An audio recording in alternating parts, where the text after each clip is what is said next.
നമസ്കാരം. അതെ, ഞങ്ങള് സത്യം പറഞ്ഞാൽ ഇവിടെ ഷൂട്ടിംഗ് നടന്നുകൊണ്ടിരിക്കുകയായിരുന്നു. ഞങ്ങൾ ഷെഡ്യൂളിന്റെ ടൈമാണ്. അപ്പോൾ ഇന്നത്തെ ദിവസം എല്ലാവർക്കും ബ്രേക്ക് ആയതുകൊണ്ട് സൗകര്യമായി. ഇവിടെയാണ് അരോമയിൽ തന്നെയാണ് താമസിക്കുന്നത്. അപ്പം ഇവിടെ ഒരു 8 മണിയോടുകൂടി ഞങ്ങൾ എല്ലാവരും ഇവിടെ എത്തി. എൻ്റെ ഫ്ലാറ്റിൽ നിന്ന് ചേച്ചിമാരുണ്ട്, എൻ്റെ അമ്മയുണ്ട്. അപ്പോൾ ഞങ്ങളൊരു ഗ്രൂപ്പായിട്ടാണ്, 6 പേരുണ്ട് ഞങ്ങൾ. സത്യം പറഞ്ഞാൽ ഞാനൊരു തുടക്കക്കാരിയായിട്ടുള്ളൂ.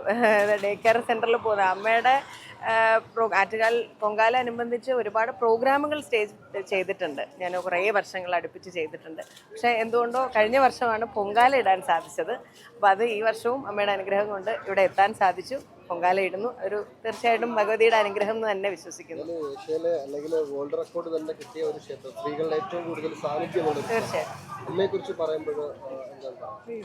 ദൈവമേ, അമ്മയെക്കുറിച്ചൊന്നും നമ്മൾ പറയാനില്ല. അമ്മ നമ്മളെക്കുറിച്ച് പറയുക, അമ്മ നമ്മളെ അനുഗ്രഹിക്കുക, അത് മാത്രമേ പറയാനുള്ളൂ. കാരണം ഇത്രയും അധികം സ്ത്രീകൾ ഒത്തുകൂടുന്ന ഒരു സ്ഥലം വേറെ ഉണ്ടോ എന്ന് ചോദിച്ചാൽ സംശയമാണ്. ബാക്കി എല്ലാ തീർത്ഥാടന കേന്ദ്രങ്ങളിലും എല്ലാവർക്കും ജെൻഡർ ബയസായിട്ട് എല്ലാവർക്കും എത്താം. പക്ഷെ ഇവിടെ ആറ്റുകാൽ പൊങ്കാലയ്ക്ക് സ്ത്രീകളും അമ്മമാരും ചേച്ചിമാരും അനിയത്തിമാരും മാത്രമാണ് എത്തുന്നത്. അപ്പം എനിക്ക് തോന്നുന്നു ഇത്രയും സ്ത്രീകൾ ഒത്തുകൂടുന്ന സ്ഥലം വേറെ ഉണ്ടോ എന്ന് ചോദിച്ചാൽ സംശയമാണ്. അപ്പം ആ ഒരു സാന്നിധ്യത്തിൽ നമുക്കും അമ്മയുടെ ഒരു പൊങ്കാല അർപ്പിക്കാൻ സാധിക്കുക എന്ന് പറഞ്ഞാൽ തീർച്ചയായിട്ടും ആ ഒരു എനർജി ഭീകരമാണ്.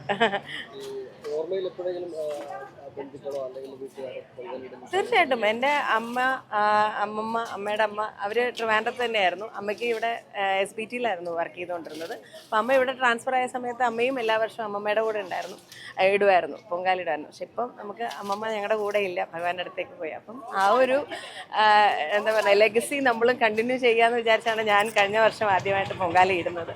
അപ്പം എനിക്ക് തോന്നുന്നു അമ്മമ്മയുടെ അനുഗ്രഹം കൊണ്ട് ഇനി അത് സാധിക്കുമെന്ന് തോന്നുന്നു.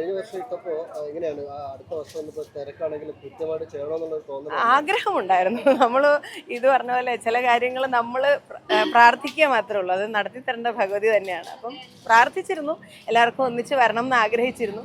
പക്ഷെ എന്തോ അത് സാധിച്ചു എന്നുള്ളത് വലിയ അനുഗ്രഹം. അതെ അതെ അതെ അതെ. ഇല്ല, അങ്ങനെയില്ല. കാരണം എനിക്ക് തോന്നുന്നു എന്നെ പോലുള്ള ആളുകൾ ഭയങ്കരമായിട്ടും ബ്ലെസ്ഡ് ആണ്. നമുക്ക് ഇവിടെ എല്ലാ സൗകര്യങ്ങളും ഉണ്ട്. ഇവിടെ സത്യം പറഞ്ഞല്ല, അമ്മ സത്യമായിട്ടല്ല, പൊങ്കാല ഇടണം എന്ന ആഗ്രഹം മാത്രമേ ഉണ്ടായിരുന്നുള്ളൂ. അത് ഭഗവതി നടത്തി തന്നു. അതാണ് ഏറ്റവും വലിയ ആഗ്രഹം.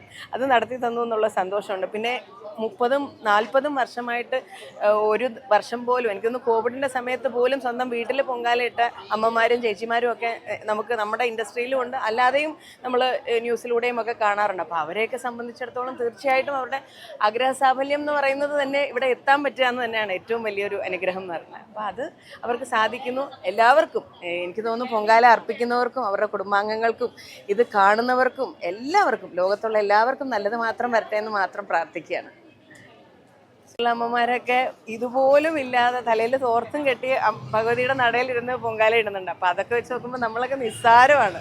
അപ്പം എല്ലാം ഇത്തവണ എനിക്ക് തോന്നുന്നു ചൂട് കൂടുതലാണ്. പിന്നെ അതുകൊണ്ട് സമയം കുറവുണ്ട്. നമുക്ക് 10:15 കഴിഞ്ഞാൽ 1:15 തളിക്കുന്നുണ്ട്. മറ്റത് 3 മണി 3:30 മണി വരെയൊക്കെയായിരുന്നു കഴിഞ്ഞ വർഷം വരുന്നത്. അപ്പോൾ ആ ഒരു സമയദൈർഘ്യം ഒരു കുറഞ്ഞതിൽ ഒരു ചെറിയ ആശ്വാസമുണ്ട്. പിന്നെ എല്ലാവരും സന്നദ്ധ സേവാ സംഘടനകളെല്ലാം വളരെയധികം ആക്റ്റീവാണ്. ഇപ്പം തന്നെ സംഭാരം കൊടുക്കുന്നു, അമ്മമാർക്ക് ഭക്ഷണം കൊടുക്കുന്നു, വെള്ളം എത്തിക്കുന്നു.